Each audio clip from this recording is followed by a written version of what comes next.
Welcome to the Efficient Practice Water Cooler. I am your host, Dr. Evelyn Samuel. Welcome. Tonight's topic is called Practicing Dentistry. I will share why I named this segment Practicing Dentistry, but we're going to cover so much more. But once again, welcome to the Efficient Practice Dental Water Cooler. This is the second segment of this water cooler. I'm super excited about this platform that Equa Marketing is sponsoring. Equa Marketing they're the leaders in digital marketing for dentists and for dentistry. So I'm so happy that they have allowed me this platform to speak to you and bring information. So basically, I want to do this a little bit different from some of the dental webinars. Pretty much the way I'm going to run this is like I would run a coaching session for a client, one of my coaching clients, or how I would run a group coaching session. So I really want it to be interactive. I want you to ask questions. I want you to give feedback because we can learn a lot from each other. A lot of times we're going through the same things. We may feel like we're alone, but a lot of other people are oftentimes going through the same things, and we can benefit from someone hearing your input, maybe how you handled a situation, or how you would come up with a solution. So today is the first day of spring. You can probably hear it in my voice. Spring has sprung. The trees are starting to bloom. So hopefully we'll get through this with my voice intact. Welcome again. The first episode of this particular dental water cooler was vision. And I started off with vision because it's so important. I use a lot of quotes. One of my favorite quotes is, if you don't know where you're going, any road will lead you there. So we spent a lot of time on that first segment just talking about vision, determining what it is that you really want for yourself, determining what it is that you really want for your practice, and just how you want your life to be. And so we talked about really sitting down and setting those kinds of goals and those kinds of your vision for your future in an ideal way without limiting beliefs. So as I was saying, we were talking about setting your vision. It's so important. It's so very, very important. And I shared a lot of stories about when I set my vision for my very first practice.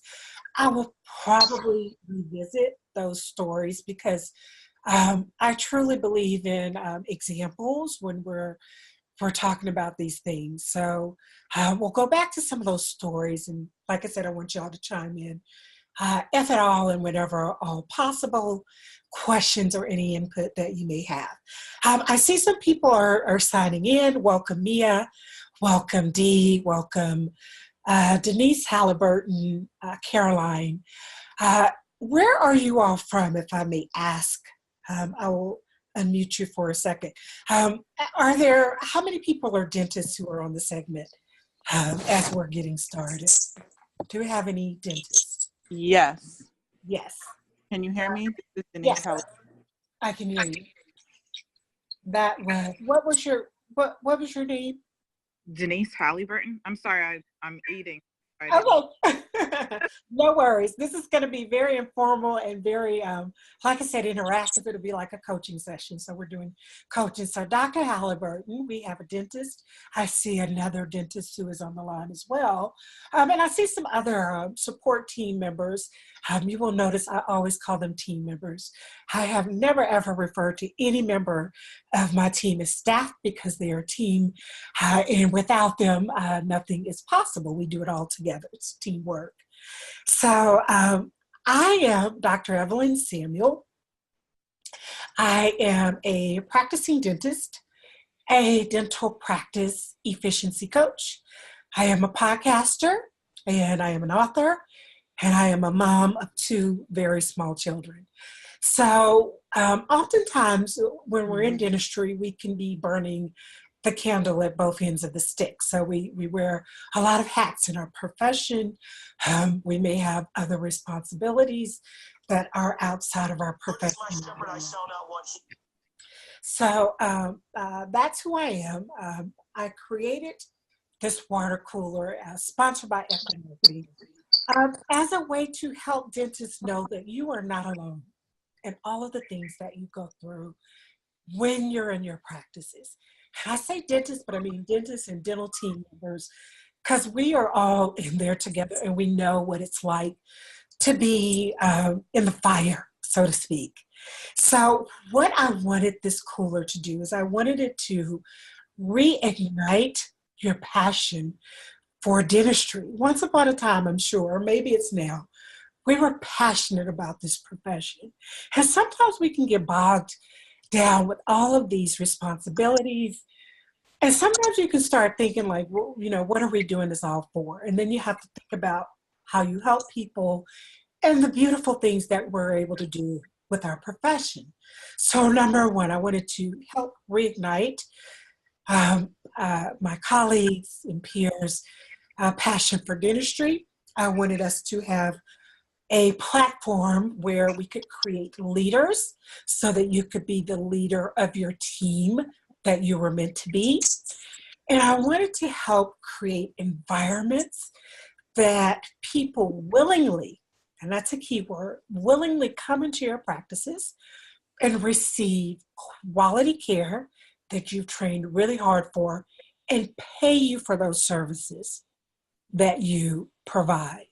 That's so very important. It's a valuable thing that we can do to help people to take them out of pain, to create beautiful smiles that they can be happy about, but we have to get paid for our services. And it is a business. And that's something that we have to, you know, come to realize in our profession and not feel bad about that, not feel, you know, any qualms or any guilt about earning a good living from the profession that we chose to be a part of. So that's kind of why the water cooler was created. A little bit about my background, and if any of you have heard me speak before, or if you know me personally, you probably know a little bit about my background. So I'll just revisit that again because it's really important for where we're about to go. So I decided to be a dentist at 5 years old, planned my entire life. And I'm guessing that a lot of you are driven like that too. It's something about our profession.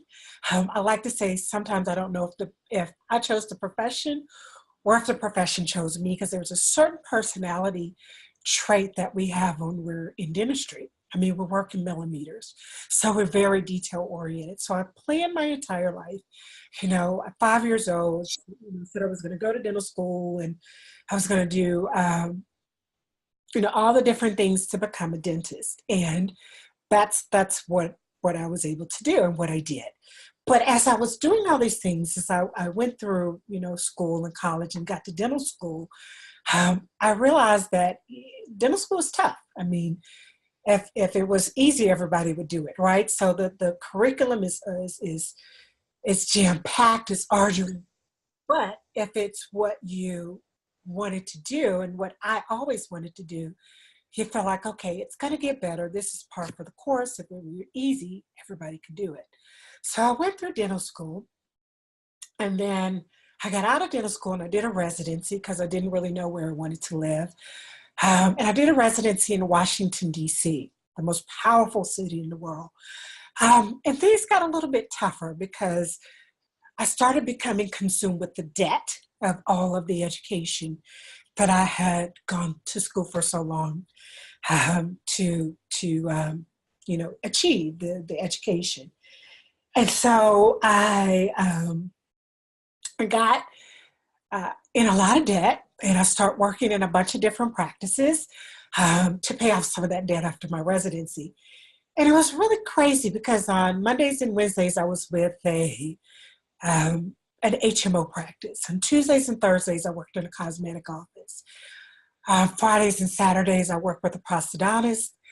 And on weekends and evenings, I worked retail. So it's safe to say that I'm not afraid of hard work, but this was insane. And I started resenting what I was doing. I started resenting my life dream and thinking, goodness, I mean, this is what I wanted to do my entire life. Surely, surely, surely, I should be able to earn a good living out of doing what I've always wanted to do. And so, I was on a flight. I was on a way to a wedding, to a friend's wedding in Florida. And I remember it like it was yesterday. And I was saying a prayer that I didn't know I was saying. And I was just like, I can't do this anymore. I'm worn out. I'm burned out and I'm just getting started. And when I got back that following Monday, I literally had an offer to move back to Alabama and work in a group practice as an associate. So there were 5 owners, and I was the one full-time employee. I was the one associate. And I worked there, and it was better. I was in one place. I had a steady income. I wasn't making a whole lot, but I was making more than working at all those other practices. And I had an environment where I could go to the other dentist and, share cases and things of that sort. But I quickly realized that I really didn't have much input on the direction that the practice was going. And as such, I felt like I wasn't going to grow much. So I decided to open my own practice. I planned every single detail of that practice for 2 years before I opened the doors. And then when I opened, the fun began. So I built this beautiful practice. It was everything I dreamed about. And then the fun began. So that's when I got into dentistry and the business of dentistry and kind of understanding what other colleagues were dealing with. So that's a little bit about my background, my story. I'm sure a lot of you will relate to a lot of the things I've said in terms of dealing with all of the hats we wear when we're in dental practices. And I just got a message that some people are trying to sign on and they're having some trouble. They're getting kicked off. So you might hear the chime with people who are trying to sign on. And if you have any troubles, just send us a message in the chat. So I'm guessing if you're still on, you can still hear me. And I'll just give a quick mic check to make sure you all can still hear me. Can you still hear me? Yes? Yeah. Okay. Okay, good.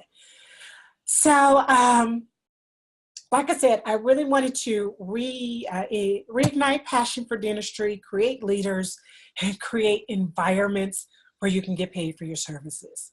Because we can help people, but at the end of the day, it is a business. And so, once again, I want to thank Equa Marketing. They are the leaders in digital marketing for dentists for sponsoring this water cooler. As I said before, please chime in so that we can discuss all of the topics and we can help each other. So tonight's session is called Practicing Dentistry. And the reason that I called it Practicing Dentistry, and it's a very simple title, but it's pretty much what we went to school to do. So we went to school to practice dentistry, but if you'll realize once we got in practice, a lot of the things that we do are not involved with practicing dentistry at all. The fun thing is seeing patients. We get into the procedures that we love, whether I like doing, cosmetic things or crowns or things that require beauty and symmetry. So we went to school to practice dentistry to help people. But when we get out, a lot of the things that we do is just not about practicing dentistry at all. So I wanted to start off, number one, with the first session, which was vision, but in this session with practicing dentistry. And I have a little excerpt that I'm going to read that I'd like to read to you, because like I said, this is like a coaching session, and it's not like your typical webinar. So it'll be a little bit different than what we're used to with lectures. So this is an excerpt from my book, 100 Things I Hate and Love About Dentistry, A Professional's Guide to Efficiency, Profitability, and Sanity. And I basically wrote this book not because I hate dentistry, and I'm sure that you all probably love dentistry as well. I love dentistry. I love everything about it, but there are so many other things that over the years I've heard my colleagues and myself express discontent with. So basically, it starts off with how can you hate practicing dentistry? This is what you do, it's your profession. I hear you ask. Let me clarify the statement. I don't hate practicing dentistry. I hate practicing dentistry in conjunction with all of the other responsibilities.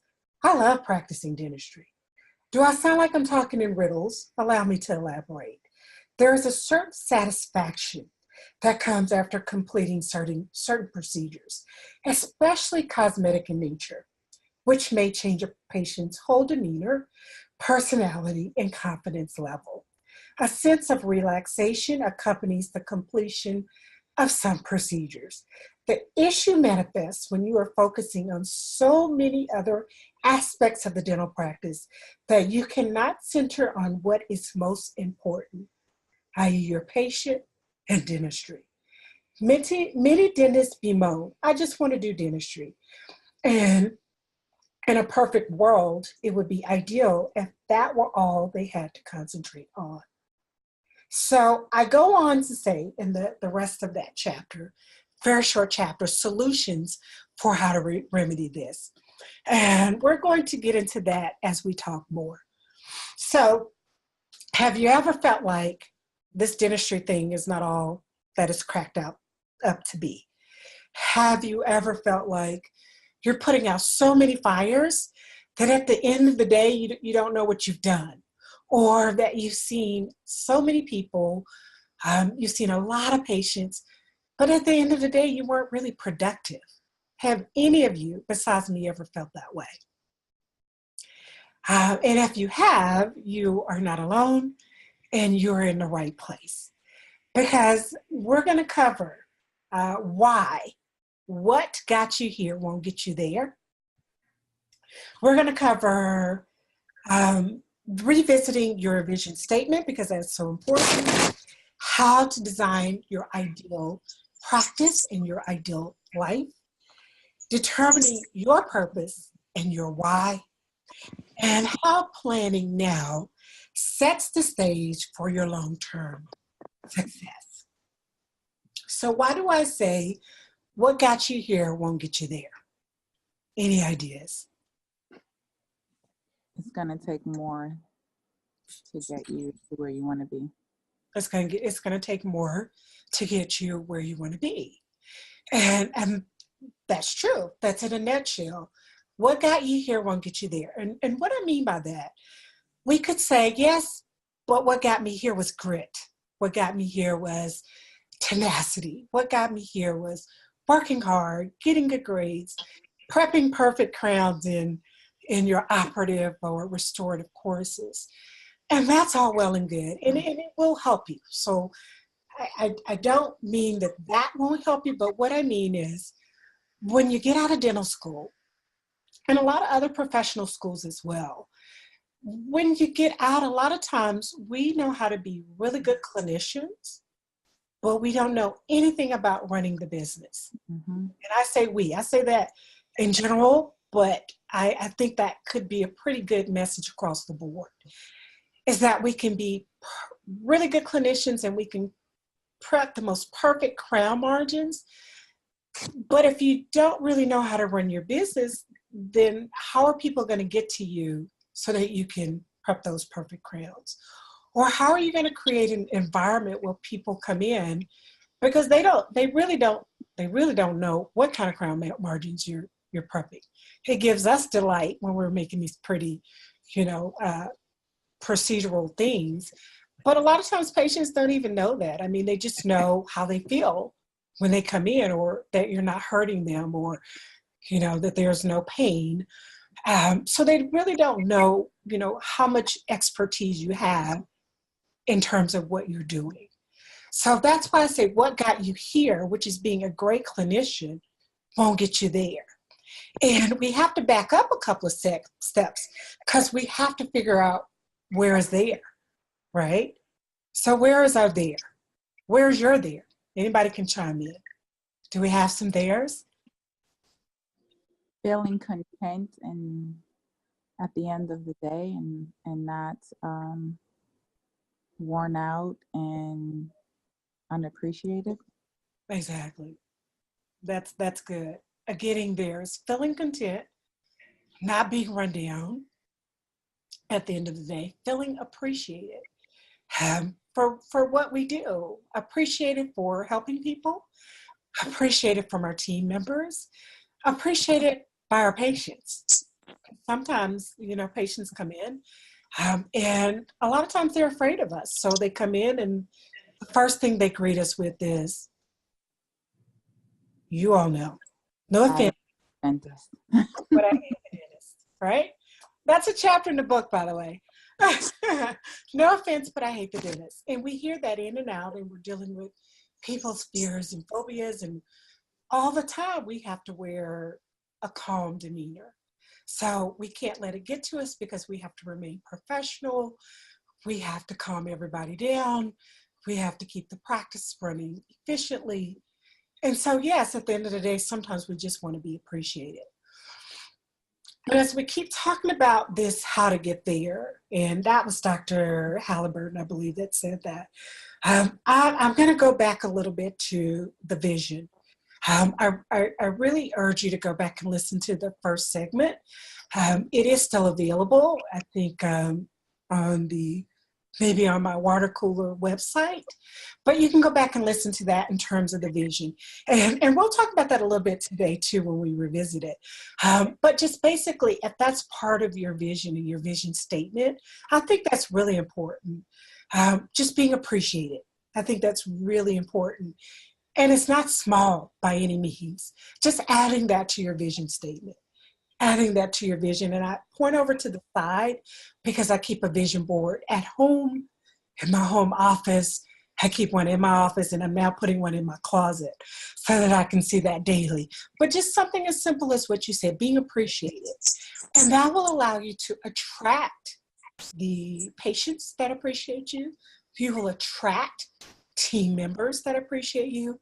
And likewise, you can show that appreciation for your team. One of the things I said the last time that we talked, and we were talking about vision, is that oftentimes you get your best team members when you create a warm and welcoming environment. And a lot of times it's not even the monetary things that keep your best team members there. A lot of times it's that they know you need them and they know that they're appreciated.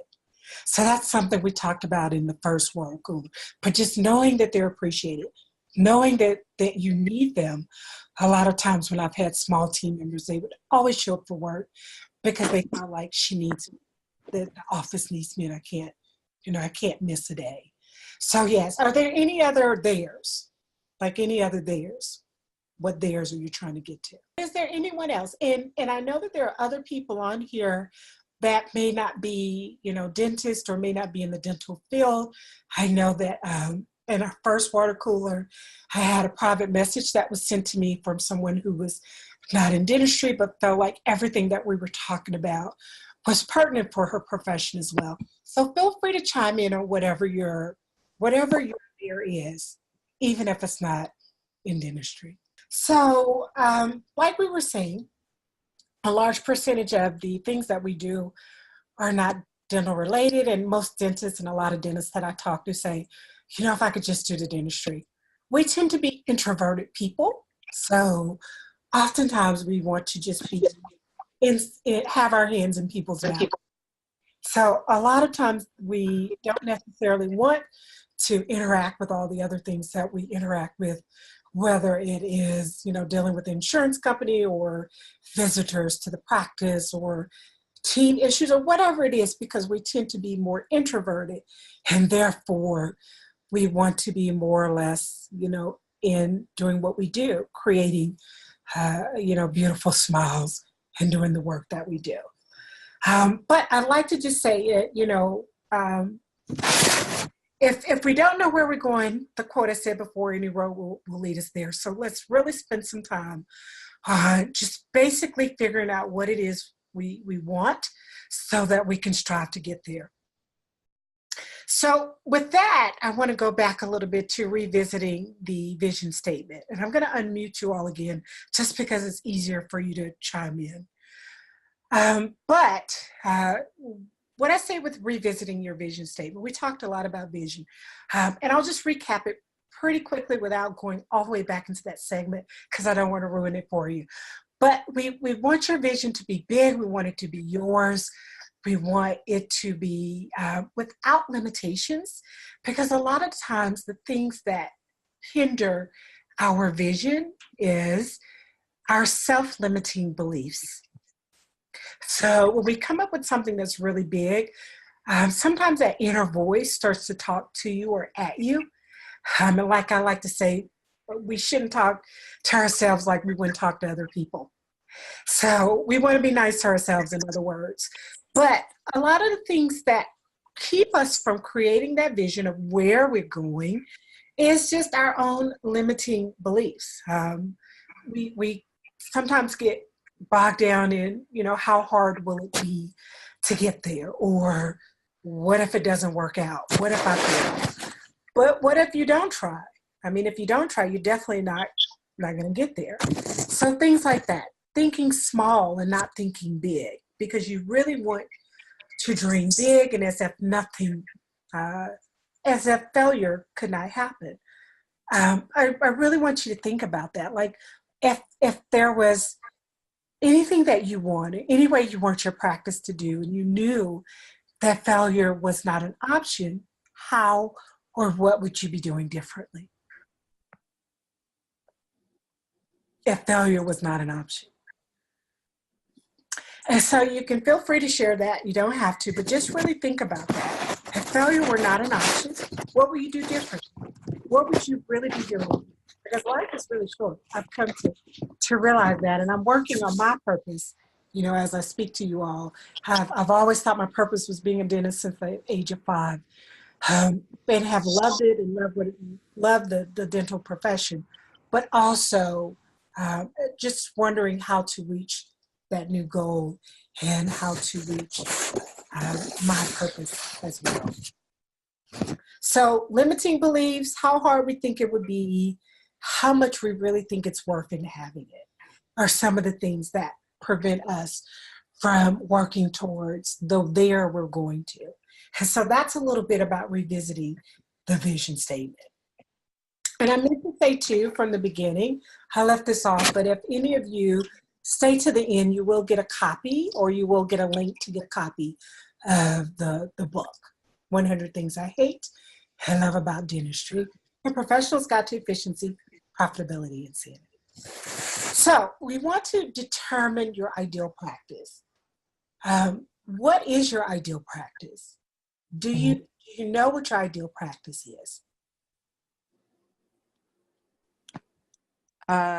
So this is Denise again. I do not have my own practice yet. I'm starting to realize I've been out of dental school for over 10 years.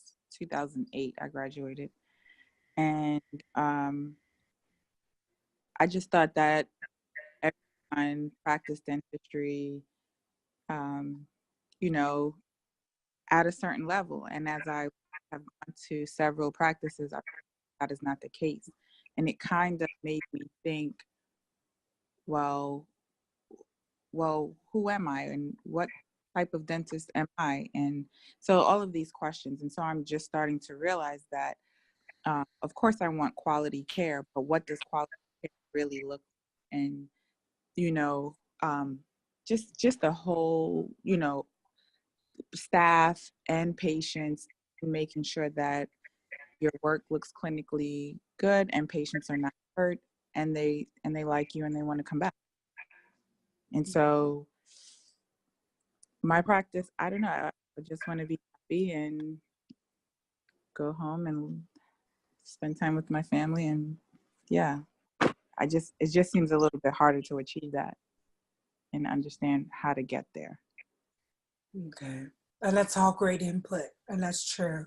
And I think that's important of what you said, because everybody's ideal is different, and we all have different situations, and we have to have the ideal situation for our particular life, for our particular goals, and for our family. I can relate to what you're saying quite a bit because I too worked in a lot of different practices. When I first started, I was in many different practices, as you heard me say when I was talking about my my beginning, working in a practice with HMO, dentist, working with the prosthodontist, working with a cosmetic dentist, all at the same time. The beauty of that, and I didn't realize it at the time, is that you learn something in every situation. You learn what to do and what not to do. And in those situations, even if they may seem like they're not the most ideal, oftentimes you're picking up things that you can use later in your practice if you decide to have your own practice, or you can decide to have in your own practice. And what I mean by practicing, how you practice dentistry. So you learn two things in every situation. You learn what to do and what not to do. And I picked up some of the most valuable tools that I had ever that I didn't know that I was picking up actually when I was working in all those different practices. But there again, that's important that you say that, and we're going to touch upon that. You basically just define the purpose, and that's something that I have for us to talk about next. As what you said, you know, what kind of dentist are you? What really does? I think you said, what does quality care look like for you? And who are you as a dentist? And that's kind of what we're touching upon, and I'll just go ahead and talk about that a little bit with your purpose. So as you're thinking about your vision, you come up with your vision statement, that it's everything that you want with your practice. It's everything that you want with your life. If you want so many weeks of vacation, if you want to work certain days of the week, if you want to see patients from 8 to 12, if you want to do administrative from 1 to 4, it's setting up your ideal practice. And with that, you set up your purpose. Your purpose is basically what you just said, Denise, Dr. Halliburton. It is, and I use simplistic terms to determine your purpose. It's who you are, what you do, who you are, and who do you do it for. So who you are, what you do, and who you do it for. And when everything that you go into, I like to use those 3 questions to help me discern if this is in alignment with my purpose. Who am I? What do I do, and who do I do it for? I use that with college students when they're determining their life paths. I use that with dentists when they're deciding what their purpose is for their practice or for them being in the dental profession. And it really goes to whatever you're doing. You can pose those questions. Who am I? What do I do? And who do I do it for? And that sets the tone for pretty much everything you do, for whatever it is in life, whether it's dentistry or whether it's something else that you're doing to help you with your life and your life balance. So it's something that you said that it can be a challenge to have all those things work in play. And it's not necessarily easy, like you said, but it can be done. It's just kind of determining what you want your life to look like. You have to write it down. And I know that sounds so simplistic, but it's really true, and really just taking some time to self-examine and decide what it is that you want, what it is that you want, so that you can, write that vision down, determine that purpose, and everything else falls into place with that. So I remember when I was setting up my purpose and my vision and my purpose for my first practice.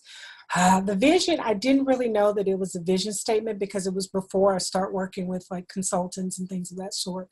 And they start calling it your vision statement and your vision. But I've done this all my life, just writing down what I wanted to do, because writing it down some kind of way makes it more concrete.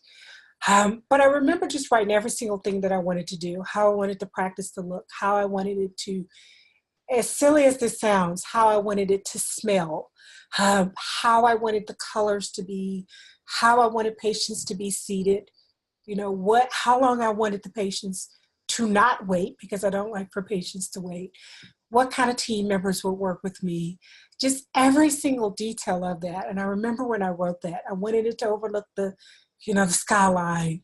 And I got a lot of people telling me, people who were helping me to, that were supposed to help me to build a practice, that were kind of naysayers. And if you'll listen to the first segment, you would know that those people were either fired or not hired if they couldn't see the vision, because vision is so important. But then what I did with that vision is I sat down with my team and we did the purpose together. So we answered questions like I said, who am I, or who are we in that situation? What do we do, and who do we do it for?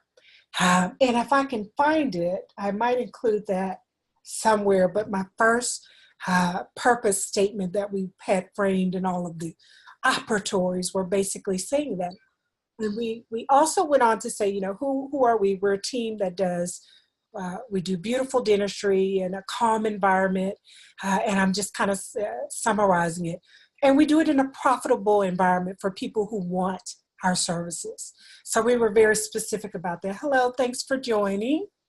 We were very specific about our purpose, and we knew that all patients would fall into that. All patients would fall into my vision, and all patients would fall into our purpose as a team, and that was okay.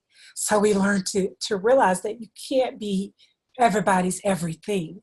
And that was okay. There would be some patients that would come to us, and we were hoping for the patients who would like our environment, who would respect, how our practice flowed, respect the fact that we didn't see late patients, so they didn't have to wait, and who would fit into our purpose so that we could give them better care. And that worked really well for us. So basically, it was determining that vision, as the doctor and the leader, sitting down with the team and developing our purpose and making sure we adhere to that on a daily basis, which really made the practice run smoothly. I also remember when we got to the first, and I'll say I've always liked to run on time and all that stuff, and I've always pretty much run a pretty efficient environment in practice. But when we got it down to a science in terms of, our vision, our purpose, our mission, running a smooth environment, and we'll get more into the building of the business in the next segment at the next water cooler. But it was something that looked like me seeing patients 3.5 days a week. The half of the afternoon, I did administrative work so that the practice could run smoothly. Therefore, I could answer all of my patient calls or call patients back. I could contact the lab. I could, answer any payroll questions to the payroll or the accountant. And so it was very structured and very fluid because we were adhering to our vision, our purpose, and templating our book in such a way that we were creating our ideal practice. We also implemented more vacations, which was something that I didn't do, initially, because you're thinking if I go on vacation, the whole practice is going to fall apart. I have team members to pay, I have overhead to pay. But once you really sit down and figure all that stuff out in the beginning, then it makes everything run smooth and all that falls into place. So with that, I go into how planning now sets the stage for your long-term career success. And that was that planning that I'm talking about, making your vision, doing your vision statement, doing a vision board. And I point over there because, like I said, I have a vision board up there. One day I'm going to show it to you all. Doing your vision statement is so important for practicing dentistry because it's not all about cutting preps. I would say, I won't give a percentage per se, but I would say that the vast majority of things that we're doing, the hats that we're wearing, the fires that we're putting out, are not, doing dentistry. That's the easy part and it's the fun part. But when we learn to do those other things exceptionally well, it makes the dentistry more gratifying. So with that, is there anything else that anyone wants to chime in? Is there anything else that anyone wants to say about how they're getting to their day? I see a question in the chat box. Do you mind, I won't use the name, Although I think it may have gone to everyone, so everyone can see it. So you don't, I can say this question, it's not a private message. So it says, hello, Dr. Samuel. Hello, good to see you. Thanks for joining us on the water cooler. Pleasure to meet you as well. What advice would you give for someone coming out of a residency who desires to start their own practice? Okay, how much time do you have? I've actually unmuted you, so you can speak if you like. If you would. Like, how much time do you have? I can give you a lot of advice, but how much time do you have? I have a good amount of time. Okay, all right. I won't keep you that long, but there are so many things that you can do in terms of preparing for your practice, preparing to have a practice. And I actually have an online course that teaches you how to start a practice. So it's a step-by-step approach to launching a new practice. And it basically walks you through all of the steps that we did not learn in dental school. Basically like how to put together a team of professionals, and that's your CPA, your attorney, your banker, your lender. It also goes through how to do your different, how to classify your business, whether it's a PC or LLC, how to design a practice. So I do have that, and I can send you that information for that particular course. It is an online course. You can do it at your own pace at any time, and just walks you through the steps if you're considering opening a practice. So that is one thing. I tend to research everything. So I really do say research as much as you can. Spend some time with some dentists who own their practices. Get a mentor. I know everybody says it. And everybody says get a mentor, but a lot of times we think, well, how do you get a mentor, right? But getting a mentor, someone that can help you and walk you through those stages and just answer a lot of those questions that you may have that we weren't prepped for before we got out of dental school. Lots of tips that we can give in terms of, some of the things that you can do that can help make that a smooth process. Which year are you? What residency are you coming out of? So I did 1 year at Brooklyn Hospital, and then I became chief resident for the second year. And now I'm just, just working in private practice, just trying to understand, how everything works together. Okay, very good. And that's really good that you said that in terms of trying to understand how everything works together, because you definitely want to spend some time understanding the business of dentistry. That's so very important. That's kind of what we've been talking about tonight in determining your ideal practice, but also really understanding the business of dentistry, because that's so much of what you will be doing as you go into private practice, but definitely as you venture into ownership.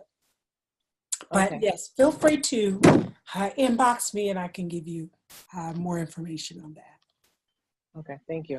You're very welcome. Thanks for the question. I'd like to say while we have that brief break that first of all, thank you to all of the people who gave feedback on the first water cooler. So that's really important, because basically what that does is that helps me to come up with more content. It helps me to figure out what's important and what people who are on these water coolers want to hear and need to hear. So thanks for the feedback. We're going to put another link up tonight for you to add feedback as well to this water cooler, because that really helps, and it allows us to bring segments, more of these segments, produce more of these segments, the dental water cooler. There again, thank you. Last time we had a pretty good showing, and we had some feedback, and I appreciate it. We had Dr. Williams, Dr. Hayes, Mia, and Dee Waring to give us some feedback, and I really appreciate you taking time out of your day, taking time to write the message and how the water cooler affected you and may have helped you. So please, please, please feel free to provide feedback. Please feel free to give me, message me if you have any questions about anything else, or if there are topics that you would like covered in future water cooler series. I'd like to, there again, just thank you all for coming on and listening in tonight. A recap of what we talked about in case you may have missed the beginning segment was just the practice of dentistry. What we were saying is that it's not just practicing dentistry, it's all of those other things and fires that we put out that comprise what we do. A lot of dentists bemoan, if I could just practice dentistry, I would be well, and in a perfect world, that would be great if that's all we had to worry about. But of course, we have to become very proficient and good at these other things so that we can enjoy what we went to school for and what we were purposed for in terms of helping patients and providing beautiful dentistry that they can be proud of. In the book, like I said, we talked about that first chapter, practicing dentistry and all the things that go in with it. Some of the other things that I did that helped me to practice dentistry more efficiently is I hire coaches. I always had a coach, and I always still use coaches and masterminds to help me with that business aspect, because I feel like we're always growing. And I feel like the best athlete in the world has a coach. The largest companies have business consultants and coaches. So why wouldn't we as dentists, when we were not taught how to be business owners or business people, we were taught to be doctors and scientists. So having a coach, no matter who it is, or joining masterminds, listening to free podcasts, reading the journals, will all help you to practice dentistry more efficiently and get to the root of enjoying our profession. So we also revisited our vision statement. We said what got us here won't get us there. And that was learning how to cut perfect preps, but not knowing how to do the other things won't get you to there, wherever there is for you. So you need to determine where your vision, where your there is going to be. Set your there without limitations, without, as if failure is not an option. So definitely setting your vision statement. We also were talking about designing your ideal dental practice in your ideal life. So if that looks like seeing patients a certain amount of days a week, only seeing big procedures in the morning because you're fresher in the morning, doing the little bitty quick procedures in the afternoon because you take care of the heavy lifting in the mornings. If that's what it looks like to you, then that's how you design your ideal practice. You can design your ideal life by saying, I'm going to take 4 weeks of vacation every year so that I can recharge and re-energize and come back and be more productive than before. We also talked about determining our purpose. And I like to say your purpose can be determined with 3 simple statements. Who am I? What do I do? And who do I do it for? Or if you're writing your purpose with your team, you can say, who are we? What do we do? And who do we do it for? There again, your ideal vision, your ideal practice, your ideal life, serving your purpose and your mission to help your patients. And last but not least, how this planning sets the stage for your long-term career and life success. We worked a long time to become dentists, and as such, we should enjoy what we're doing. We should have more productivity. We should have more profitability, and we should have a better quality of life. So all of those things work together. Stayed on for the entire segment. I know how important your time is. I know how busy we are as dentists, and how busy everyone is. So I appreciate you taking your time and staying on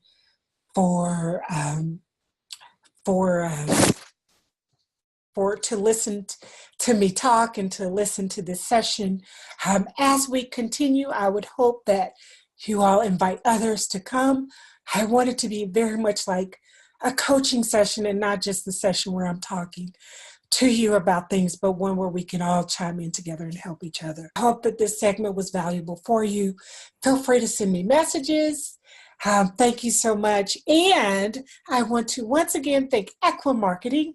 They are the leaders in digital marketing for dentists. It is a wonderful company. I've used a lot of their features and a lot of their products in my practice, and they've really helped with me growing my patients.